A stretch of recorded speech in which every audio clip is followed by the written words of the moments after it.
single story creates stereotypes.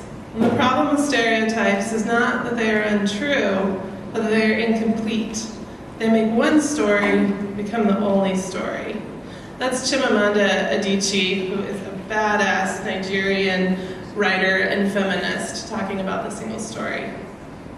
My name is Sara Burlingame. I'm the Education and Outreach Coordinator for Wyoming Equality, and I'm a storyteller.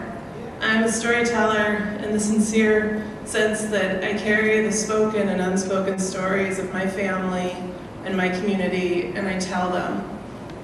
I'm also a storyteller in the less serious frat boy sense that if you get a few beers in me, I tell a lot of stories. And I want to tell you a story today that's a mix between the two. In 1997, the New Yorker magazine published a story in its fiction edition called Brokeback Mountain, written by Annie Proulx. And nothing in Wyoming changed, because it turns out that works of literary fiction are not as compelling and don't have the cultural impact that blockbuster movies starring Hottie McHottie's Jake Gyllenhaal and Heath Ledger do. But in 2005, that happened, and that actually did start to change things for us in Wyoming. Most noticeably, I saw that when I left my state, people would ask me, they would say, "Oh, you're from Wyoming? What's Brokeback Mountain like?" Have you been there? And I would say, "Have you been to British Columbia?" It looks a lot like that, because that's where they filmed it. I mean the real Brokeback Mountain. Have you been there? And I'd say, it's fiction, right? But so many people ask me that it's true that I looked it up on a map. It's like, we don't have that, right? Like, that's not real. Because it was so persistent, and some people would be disappointed, like, "Oh, you just got that, you have the Tetons, that's cool." But other people would insist and say, "No, I think it's real." And that actually started to disturb me, because I thought, well, what does that mean if, the actual lives of our actual LGBT community members are not as real to people as fictional ones? And as LGBTQ organizers, I know you know what that feels like.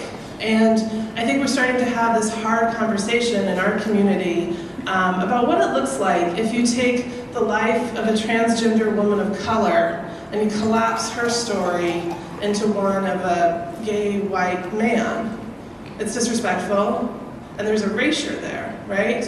We're asking this one story to stand in for the whole. And as the LGBT community, we all know what it feels like to see our lives cast in a script that's written by a collective imagination, and we don't recognize ourselves inside of it. And that can be disheartening, but I think it's also really dangerous, because it takes everything that's specific about us, everything that's actual and real and peculiar and weird and messy and complicated, and it flattens it into this story where we don't see ourselves. And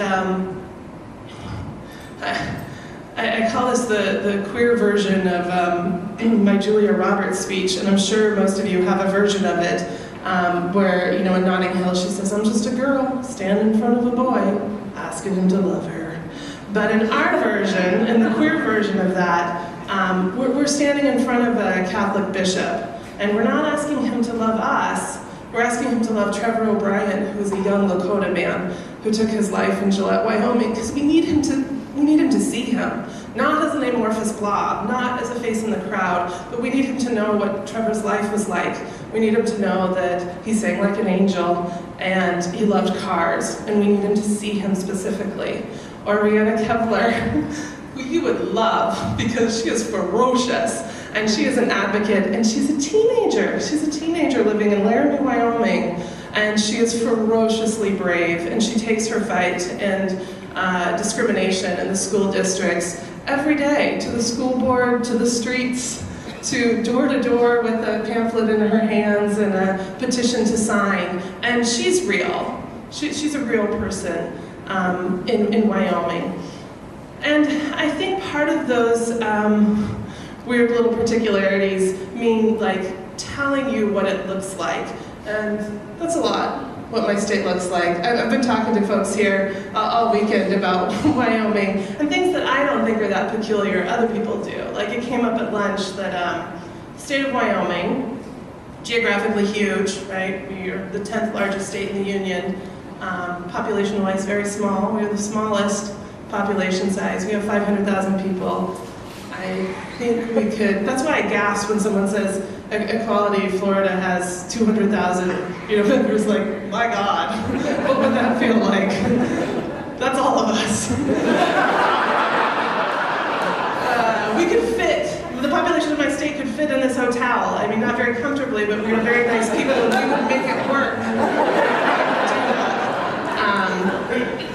And although there are not that many of us, and we don't have perhaps all the modern conveniences, Wyoming Equality is housed in the Majestic building in downtown Cheyenne, and if Dennis isn't there, I have to walk up the 4 flights to my office because it's an old hand crank elevator, and if Dennis isn't there, then I walk. People thought it was interesting that we have 2 escalators in the state of Wyoming. And I wanted to know, where are they? I don't know.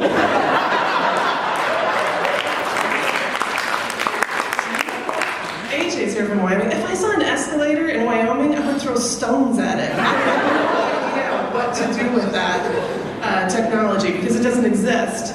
I guess it exists in 2 places, but we don't know them. We hang out with the wrong crowd, the hip crowd that's using escalators. But what we do have is, in the last 10 years, we have beat back every bad bill in the state, every RFRA bill.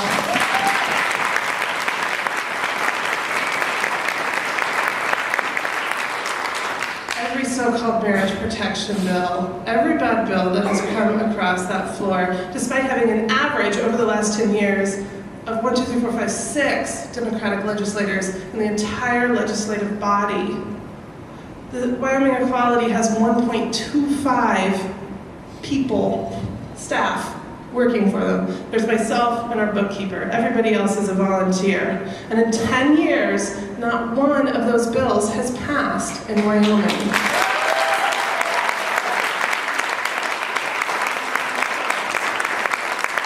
that as sexy as Jake Gyllenhaal and Heath Ledger clinching on a mountain in Vancouver? Only in this room. Only in this room. They do not think that is. So, but it is a real Wyoming story, and as we learn your stories, because we want to, after the massacre in Pulse, we wanted to know what music was being played so that we could play it in Wyoming. We wanted to know what songs you sing, we want to know your stories, and we hope that you want to know ours too.